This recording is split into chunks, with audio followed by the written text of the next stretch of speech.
The incoming parliamentarians who have been elected are to take an oath of office under the Constitution.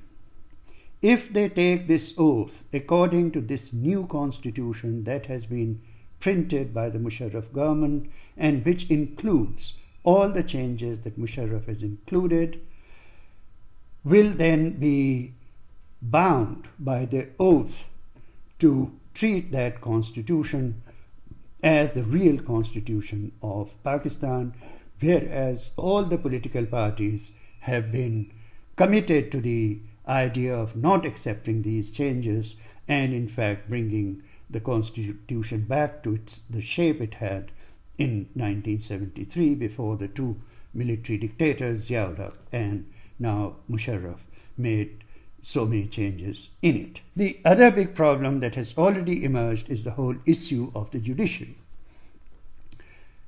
Musharraf had fired 60 senior judges of the Supreme and High Courts of Pakistan, virtually the entire senior judiciary.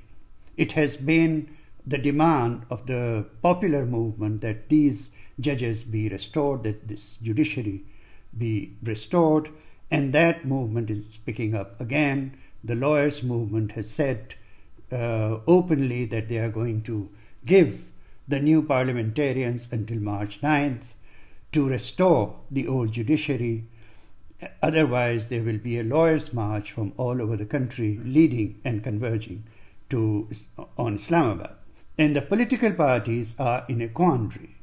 Nawaz Sharif had said very, very clearly that the judiciary has to be restored before a legitimate parliament and a legitimate government can actually begin to function.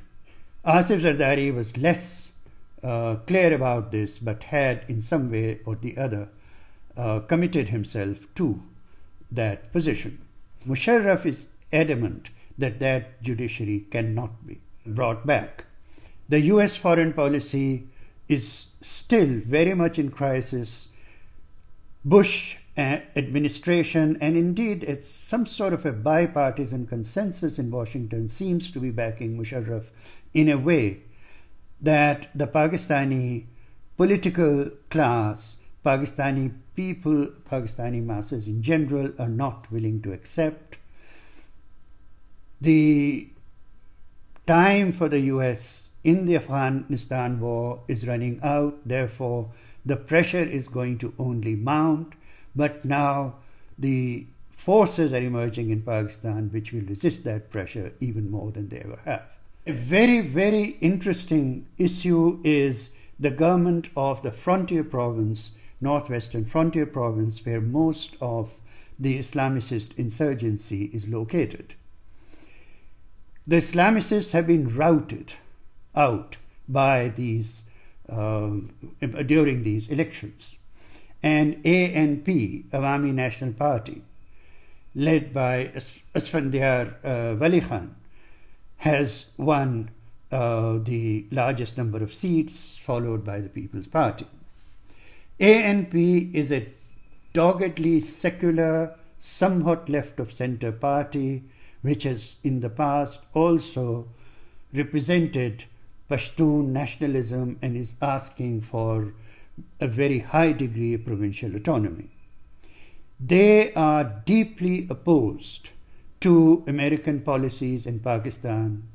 They are not going to give the Islamicists the kind of sanctuary they had under the previous governments, but at the same time, they are not going to allow the United States the kind of free hand that the US wants in that province.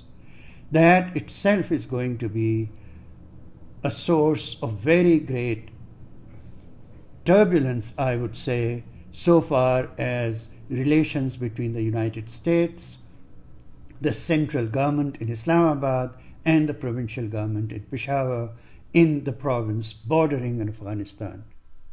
It is quite possible that sooner than most people expect, these two issues of the judiciary at home and the entire relationship with the United States, the kind of pressure that the US is exerting on the Pakistani political parties to work with Musharraf.